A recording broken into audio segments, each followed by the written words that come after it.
अस्सलाम वालेकुम स्टूडेंट्स। आज हम लिंकेज एंड क्रॉसिंग ओवर का जो टॉपिक देखने लगे हैं that is called recombination frequencies. Cross over हमने देखा, single cross over, double cross over. अब अगर एक जगह पे डबल क्रॉस ओवर हो रहा है, तीन जीन्स हैं या तीन से ज़्यादा जीन्स हैं और एक क्रोमोसोम में दो जगहों पे क्रॉस ओवर हो रहा है, तो उसमें से सीक्वेंस देखने के लिए इन फ्रीक्वेंसीज़ को इस्तेमाल किया जा सकता है। और जो रिकॉम्बिनेंट फ्रीक्वेंसी होती है बेटा कि कितनी बार क्रॉस ओवर हो रहा होगा, it depends upon the distance between two genes. मैंने पहले भी बताया था कि जितने दो जीन्स एक दूसरे से दूर होंगे, ए बी सी, अगर आपके पास तीन जीन्स हैं, ए बी जितने ज़्यादा एक दूसरे से फार अपार्ट होंगे, क्रॉसिंग ओवर की चांसेस उतने ही ज़्यादा हैं। तरह ए और सी अगर एक दूसरे से दूर हैं तो there are more chances of crossing between A and सी।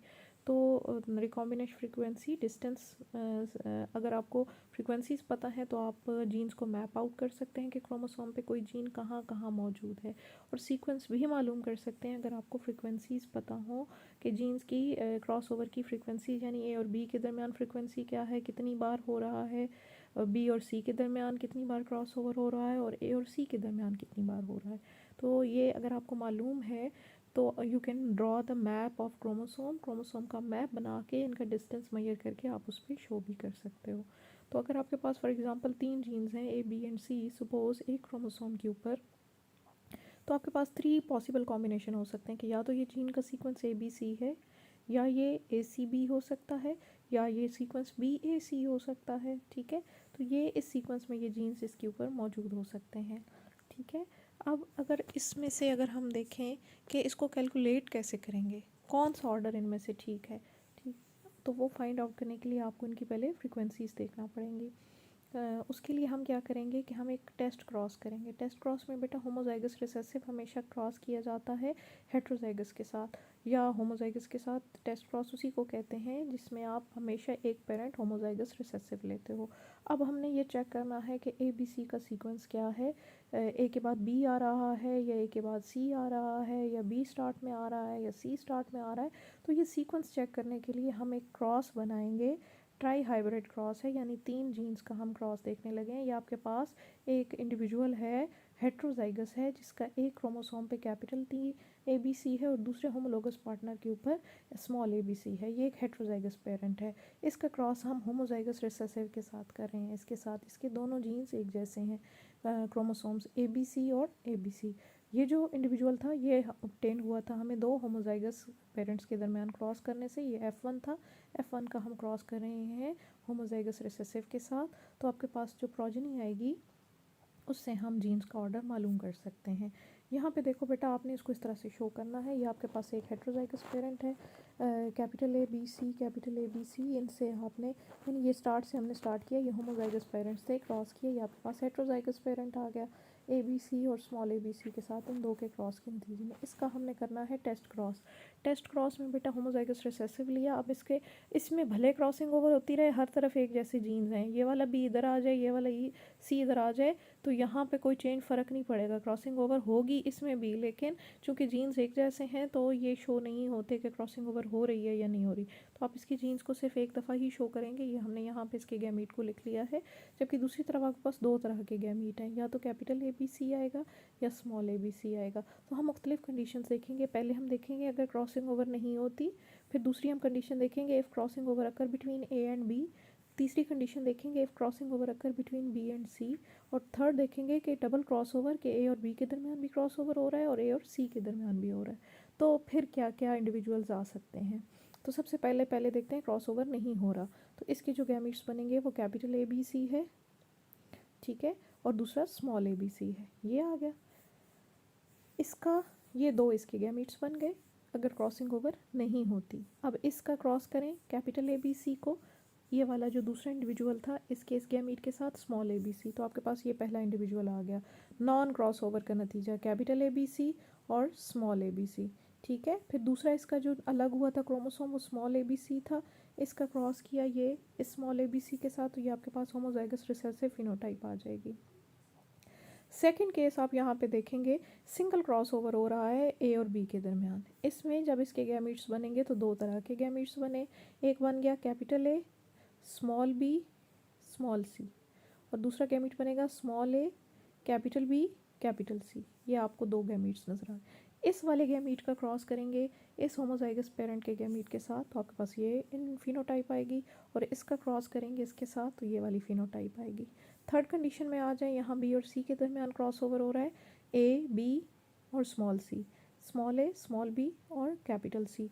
इस तरह से ये दो गैमीट बन गए, इनका बी सी से क्रॉस किया और ये आपके पास दो इंडिविजुअल आ गए। चौथी टाइप थी हमारे पास डबल क्रॉस ओवर की।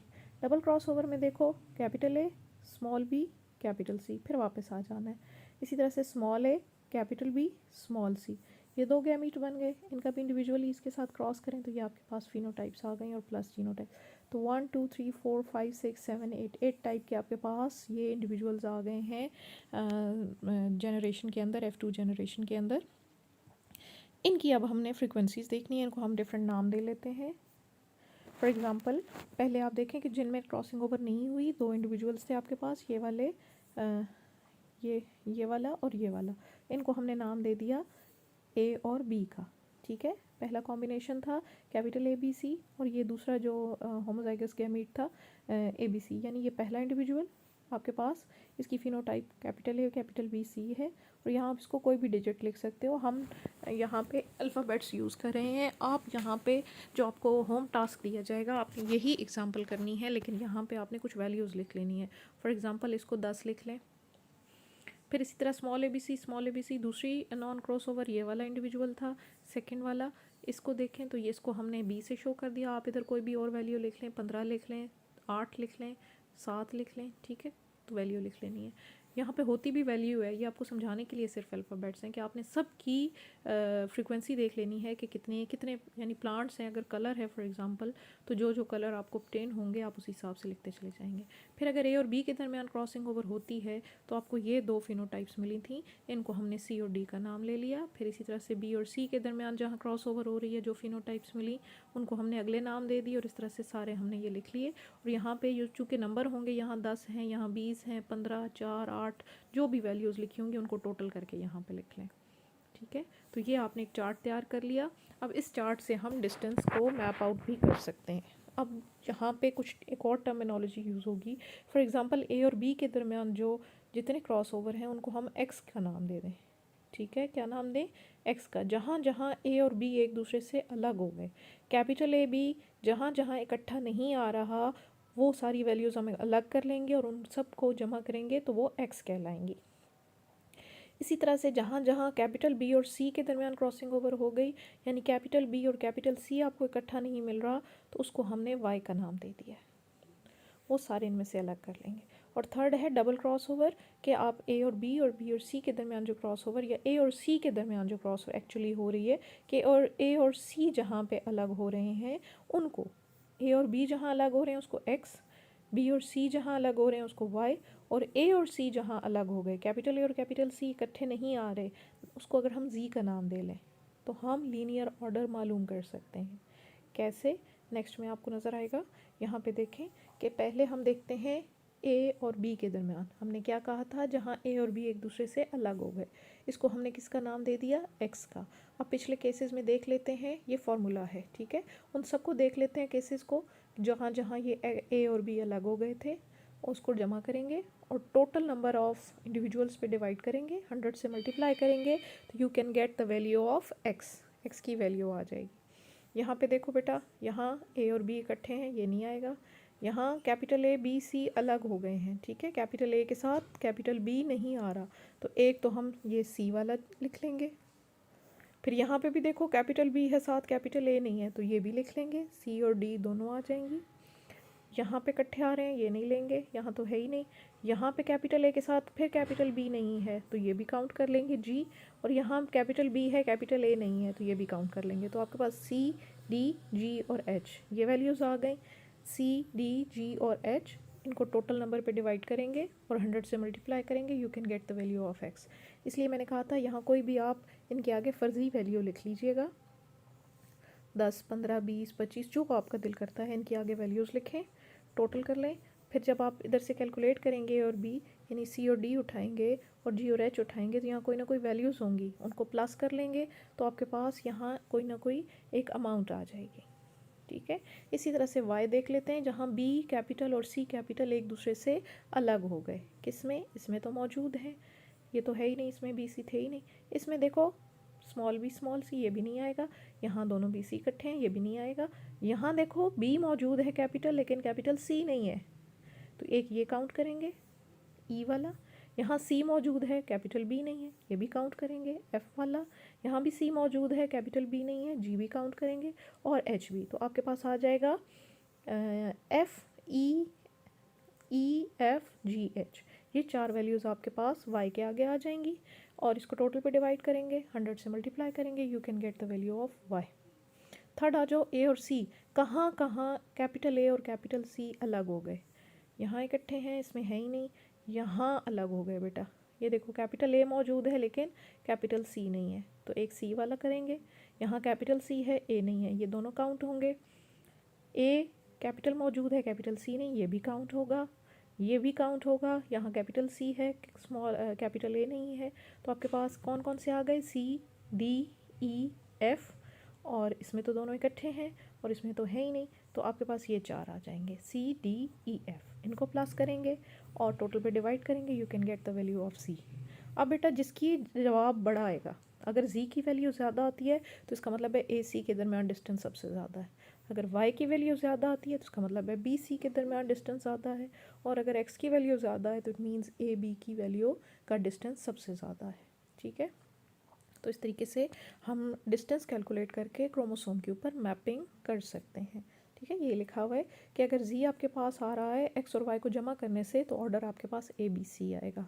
और अगर जी अगर आपके पास आ रहा है एक्स में से वाई को माइनस, यानी सबसे बड़ा एक्स है, फिर उससे छोटा वाई है, फिर उससे छोटा जेड है, तो इसका मतलब है कि आपका ऑर्डर ए सी बी है।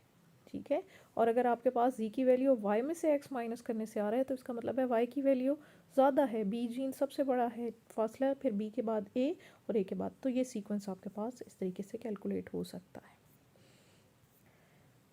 इसी को शो करने के लिए जो मैप ड्रॉ किया जाता है उसको लिंकेज मैप कहते हैं। ठीक है, क्रोमोसोम्स के ऊपर जीन्स की अरेंजमेंट को शो करने के लिए कि कौन सी जीन्स एक दूसरे के ज़्यादा लिंक्ड हैं, कहाँ पे क्रॉसिंग ओवर हो रही है, क्या क्या सीक्वेंस है, वो जो तरीका है that is called linkage map. ठीक है, यहाँ पे आपको एग्जाम्पल के साथ लिंकेज मैप की एग्जाम्पल दी गई है। जैसे पहले आपको ABC दिखाया था, तो यहाँ नाम दे दिए गए हैं कि एक पेरेंट आपने लेना है, कलर्ड एल्यूरॉन है, साथ श्रंकन एल्यूनोर उसकी सीड की बात हो रही है, और नॉन वैक्सीयस एंडोस्पर्म है। ठीक है, 3 कैरेक्टर हैं, इसका क्रॉस करें कलरलेस, फुल और वैक्सी के साथ। ठीक है, यहाँ पे देखो कुछ डोमिनेंट है कुछ रिसेसिव, पहला भी डोमिनेंट है, लास्ट वाला भी डोमिनेंट है, दरमियान वाला रिसेसिव करेक्टर है। इस तरफ इधर स्मॉल है, इधर स्मॉल है, दरमियान वाला डोमिनेंट है। ये भी हेट्रोजाइगस था, ये भी हेट्रोजाइगस था, ये इन दोनों के गैमीट्स बने, इनके आपस में क्रॉस करें। पहली condition if no cross over occur, क्या आएगा? उसी तरीके से जैसे हमने पीछे निकाले थे कि अगर क्रॉसिंग ओवर नहीं आती तो सिंपली इन दोनों को मिक्स करके लिखते हैं, आपके पास इंडिविजुअल आ गए। मिसाल वो दे रहे हैं कि आपके पास 5246 ये वाले आए। दूसरा है सिंगल क्रॉस ओवर होता है, वो आपके पास 229 आ गए। सिंगल क्रॉस ओवर अगले 2 जीन्स के दरमियान हो रहा है, बिटवीन ए बी हुआ, ये बी सी हुआ, ये आपके पास ये इंडिविजुअल आ गए, और बिटवीन ए एंड सी, ठीक है, यानी डबल क्रॉस ओवर के ये आपके पास 6 आ गए, यानी जहाँ पहला और आखिरी करेक्टर अलग हो जाएगा, तो वो आपके पास ये वैल्यूज़ आ गई। इन सबको टोटल करेंगे, ठीक है, तो टी निकल आएगा। यहाँ पे ये देखें सी और एस एच का वैल्यू हमने लिखी, किन किन क्रॉसेस में थे उनको प्लस कर लिया, 229 और 6, ये दो में कैपिटल सी और स्मॉल एस एच अलग हो गए थे। यहाँ से देख लीजिएगा, कैपिटल सी और स्मॉल एस एच जहाँ अलग होंगे वो वाले पिन अबाउट ये नहीं आएगा। यहाँ कैपिटल सी के साथ अलग हो गया, ये काउंट करेंगे। यहाँ कैपिटल सी के साथ स्मॉल एस एच है, ये नहीं काउंट करेंगे। यहाँ कैपिटल सी के साथ कैपिटल एस एच है, ये काउंट करेंगे। तो 229 और 6 वाला आ जाएगा। इसी तरह से अगले में देखेंगे तो यहाँ पे आपने देखना है जहाँ एस एच और डब्ल्यू एक्स अलग हो गए हैं, स्मॉल एस एच और कैपिटल डब्ल्यू एक्स, इसमें से ढूंढ लीजिएगा कौन से हैं, वो वैल्यूज़ दोनों जमा कर लेंगे, 100 से मल्टीप्लाई करेंगे, टोटल नंबर पे डिवाइड करेंगे, ये आपके पास तीनों की फ्रिक्वेंसीज आ गई। फॉर एग्जांपल पहले की आई 3.5, दूसरे की आई 18.4, तीसरे की आई है आपके पास 21.7। ठीक है, तो ये आपने तीनों की वैल्यूज़ मालूम कर लिया। अब देख लें सबसे बड़ी 21.7 है, तो इसका मतलब है सी और डब्ल्यू एक्स सबसे दूर हैं, तो आपने एरो लगाना है क्रोमोसोम शो करने के लिए। एक कॉर्नर पे सी लिख लें, दूसरे पे डब्ल्यू एक्स लिख लें। ठीक है। इनका जो डिस्टेंस है ये हम ख़ुद से मेजर करते हैं, इसको सेंटी मॉर्गन, जैसे सेंटीमीटर होता है ना, इसी तरह से सेंटी मॉर्गन कहा जाता है। टी.एच. मॉर्गन ने ये मैप यूनिट वज़ा किए थे, पहली दफ़ा बताए थे। तो इसके लिए जो वैल्यू यूज़ की जाती है C स्मॉल और कैपिटल M, सेंटी मॉर्गन कहा जाता है। आप सेंटीमीटर्स में भी मेजर कर सकते हैं, आप खुद से अंदाज़ा लगा के इनको शो करें। तो C और SH हमने देखा 21.7 है, तो हम इसको कन्वर्ट कर लेंगे सेंटीमीटर्स में। कोई भी आप उसके इक्वल ले सकते हैं कि जी इतने जो सेंटी मॉर्गन है वो इतने सेंटीमीटर के बराबर है, तो आप उसकी वैल्यूज़ को कन्वर्ट करके ड्रॉ कर सकते हैं। तो फिर दूसरे नंबर पे डिस्टेंस किसका है? C और SH के दरमियान 3.5 है और SH और WX के दरमियान 18.4 है। तो आप WX से 18.4 का डिस्टेंस मेजर करके निशान लगा लें और वहाँ से आगे जो C तक का डिस्टेंस है वो आपके पास 3.5 रह जाएगा। तो ये तीनों आपने शो कर दिए। इससे पता चल, this is called genetic map. ये इससे साबित होता है, पता चलता है कि कौन सा जीन्स कौन से एक दूसरे के साथ करीब हैं, फ्रीक्वेंसीज मालूम है। तो you can get the recombination sequences, वो मालूम करने के बाद you can map out the frequencies. तो आपकी बुक में भी कुछ एग्जांपल दी गई हैं और मैंने भी आपको ये होम टास्क दे रही हूँ कि ये वाली जो एग्ज़ाम्पल है इसमें ख़ुद से वैल्यू लिखें, कुछ भी वैल्यू लिख लें, ठीक है। डबल क्रॉस ओवर की वैल्यू हमेशा कम रखते हैं सिंगल और क्रॉस ओवर के मुकाबले में, और पेरेंटल के मुकाबले पेरेंटल की सबसे ज़्यादा रखते हैं, फिर इनकी वैल्यूज़ रखते हैं और इसकी सबसे कम रखते हैं, ठीक है। तो आप इनकी वैल्यूज़ लिख के टोटल करें और फिर इसी तरह से इस फार्मूला में उन वैल्यूज़ को लगाएं, कोई ना कोई डिस्टेंस निकल आएगा और फिर उसका मैप ड्रॉ करें, ठीक है। ये आपका होम टास्क है, ठीक है जी। आज का लेक्चर हो गया कंप्लीट, चैप्टर भी आपका कंप्लीट हो गया है। तो इंशाल्लाह नेक्स्ट चैप्टर स्टार्ट करेंगे नेक्स्ट लेक्चर।